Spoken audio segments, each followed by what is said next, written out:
elections are coming up soon. It's going to be time to vote. November 6th. How many days is that away? 1, 2. What's the day?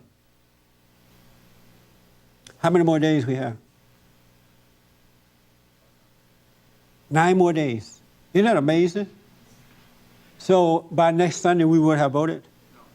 Sunday after that. After that Sunday. Well, I want you to think about voting, and I want to encourage you to really look at the issues, look at them for yourself so you can know the right way to vote.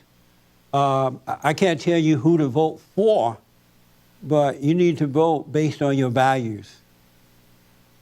If you got bad values, vote for bad things.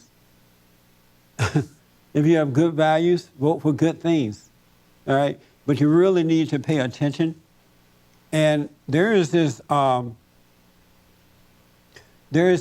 push out there now to get everybody to just go to the poll and vote. You gotta vote. It's a right and all that kind of stuff, right? But I don't want everybody to vote. Don't vote if you're relying on the government to take care of you. Stay home and don't vote.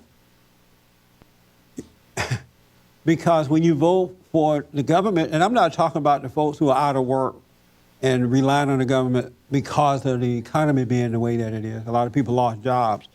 I'm talking about those folks who have made government a way of life. You know, it's take care of them. Free cell phones, free housing, free food, everything free. I'm talking about those kind of folks. Do not go vote. You have no right to be voting. All right? And so stay home and we'll just take care of you. But do not vote if you rely on the government. Don't vote if you're a felon. They want all the felons to go vote now. You know, people who committed crime. There's a real primary push for that, too. And don't vote if you don't have an ID. Like a government-sponsored ID. If you're too lazy to get up and get an ID, you have no business voting anyway. You know what I mean? Why should a lazy person vote? And then they say that the United Nations is going to be watching over our election. Can you imagine that? So make sure you become one of those people who go to the poll and monitor. And if you see a UN person there, run them off. So they have no business being there. But we are training, we got to have a training thing. Ernest, when is that? We got to have a training thing to teach you how to monitor at the poll. So you really need to get involved and see what's going on. If they don't have an ID, don't let them vote. And if they're from the UN, don't let them vote. Just call the police. They're technically vote with no ID. They can? Yes. Oh. Get called provisional ballot. But you can't be a UN person and watch over us. I don't know the legality of that, but it shouldn't be legal. Yeah, that's that much I know. That's ridiculous. Okay. And there are many issues on the ballot this time, family issues, especially family issues, like abortion. They want us to vote to pay for free condoms and contraception for women. Don't vote for that kind of stuff. It's going to affect the family. We have more abortion in this country today than I ever heard of. And just thousands and thousands of babies are being aborted today. It's just unheard of. And children of God should consider how they vote by those issues alone. Men and women. It doesn't make sense that being a Christian that you would go and vote yes for free condoms or for abortions and stuff like that. That's a life that you're taking. And those are lives.